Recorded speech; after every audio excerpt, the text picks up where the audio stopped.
আসসালামু আলাইকুম। সবাই কেমন আছেন? আমি আলহামদুলিল্লাহ ভালো আছি। তো আজকে চলে আসলাম আপনাদের মাঝে একটা দারুণ রেসিপি নিয়ে। তো আজকে আমি রান্না করব গরুর মাংস দিয়ে আলু সিদ্ধ করে দিয়ে তরমুজের খোসা। তো এইটা রান্না করার জন্য আমি প্রথমেই তরমুজের খোসা এবং আলু সিদ্ধ করে নিয়েছি। তো ওইদিকে আলু সিদ্ধ করে একটা ঝাঁকার মধ্যে ঢেলে রেখেছি যাতে আলুর পানিগুলা ঝরে যায় আর আলুটা একটু ঠান্ডা হয়। ঠান্ডা হলে ছিলে নিব। আর এদিকে পাতিল বসায় দিয়েছি। পাতিলের মধ্যে একটু তেল দিয়ে গরম করে নিয়ে পেঁয়াজ দিয়ে পেঁয়াজ ভেজে নিয়েছি। পেঁয়াজ ভাজার পর একটু পানি দিয়েছি, হালকা ভেজে নিয়েছি কারণ যেহেতু আমি গরুর মাংস দিয়ে রান্না করব, অত না ভাজলেও চলবে। তো এখানে পানি দিয়ে সব ধরনের মশলা দিয়ে আমি পেঁয়াজটা কষায় নিব।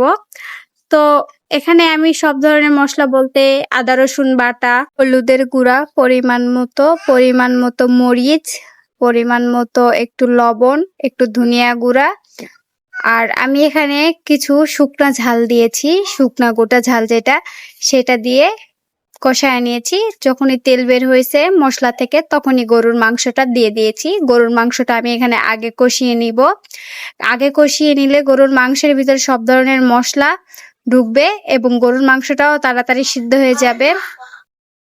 মাংসটা ভালোভাবে কষিয়ে নিয়ে একটু পানি দিয়ে দিব।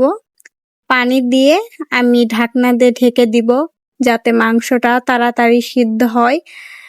আর এখানে আমি বাকি কাজগুলো করে নিব। বাকি কাজ বলতে আমি আলুটা ছিলে ম্যাশ করে নিয়ে নিব।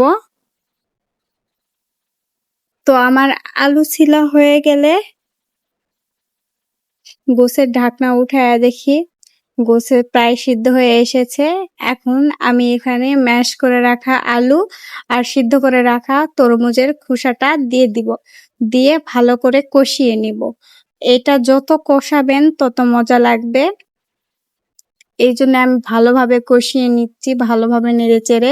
প্রথম অবস্থায় আমি পানি দেইনি, গোছের ভিতর যেটুকু পানি ছিল সেটুকু পানি দিয়েই আমি ভালোভাবে কষিয়ে নিচ্ছি।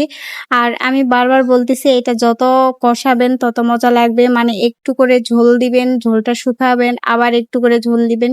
এইভাবে রান্না করলে এটা বেশি মজা।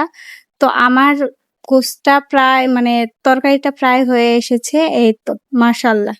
আমি কিন্তু এখানে বেশ কয়েকবার পানি দিয়ে কষিয়ে নিয়েছি, আমি দেখাইনি ওইটা।